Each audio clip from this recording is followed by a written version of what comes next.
সারাদিন একটা বিড়াল নিয়ে কি করে, বিড়াল কারো শখ হতে পারে কি না, একটা বিড়াল নিয়ে কত ঢং, পাগল হয়েছে তাই বিড়াল পালে। তো এইসব কথা আমার না, কিছু পাবলিকের। তো হ্যালো এভরিওয়ান, আসসালামু আলাইকুম, this is me life with menu, welcome to my YouTube channel.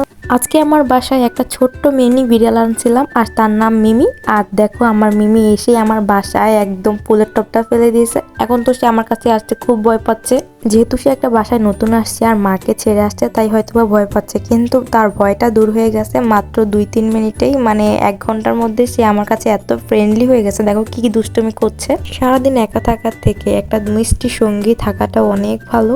তো আমাকে অনেকেই বলে যে এই বিড়ালটা আনার পরে যে ফার্সি বিড়াল হলে এটাকে অনেক কিউট লাগতো।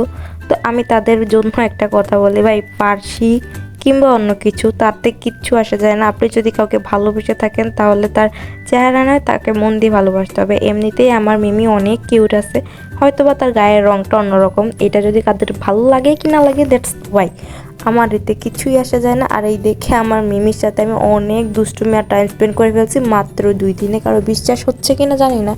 আর আমার মিমিকে নিয়ে যাদের এত মাথা ব্যথা, ভাই তাদের উদ্দেশ্যে বলি, আমি পাগল না, বুঝছেন। আর আমি যদি পাগলই হয়ে থাকতাম তাহলে বিড়াল পালতাম না, আমি পাবনায় থাকতাম। হয়তো বা জানেন না তারা যে বিড়াল পাললে ডিপ্রেশন একদমই কমে যায়, একাকিত্ব কমে যায়। আর আমি যেহেতু সারাদিন একা থাকি আমার হাজব্যান্ড অফিসে, দেন আমি এই বিড়ালটা আনছি। এখন সেটা দেশি বিদেশি ফার্সি এটা ম্যাটার করে না।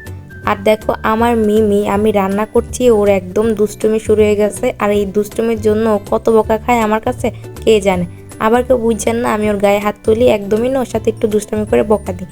আর এখন আমার হাজব্যান্ডকে বলছি আজকে মিমি আসছে, তো তাই আজকে বাসায় চিকেন চাপ করছি, আজকে কিন্তু ভাত খাওয়া হবে না। সে বলছে ঠিক আছে আজকে চলো ভাত খাবো না। তো আসার শুরুতে আবার তোমাদের ভাইয়া আমার জন্য একদম আনারস মাখা নিয়ে আসছে, খুবই মজা হয়েছে। আজকে ভিডিওটা লং করলাম না, যাদের যাদের আমার মিমিকে ভালো লাগে না তারা অবশ্যই আমার ভিডিওগুলো দেখবা না, কারণ এখন থেকে মিমি আমার সব কিছু।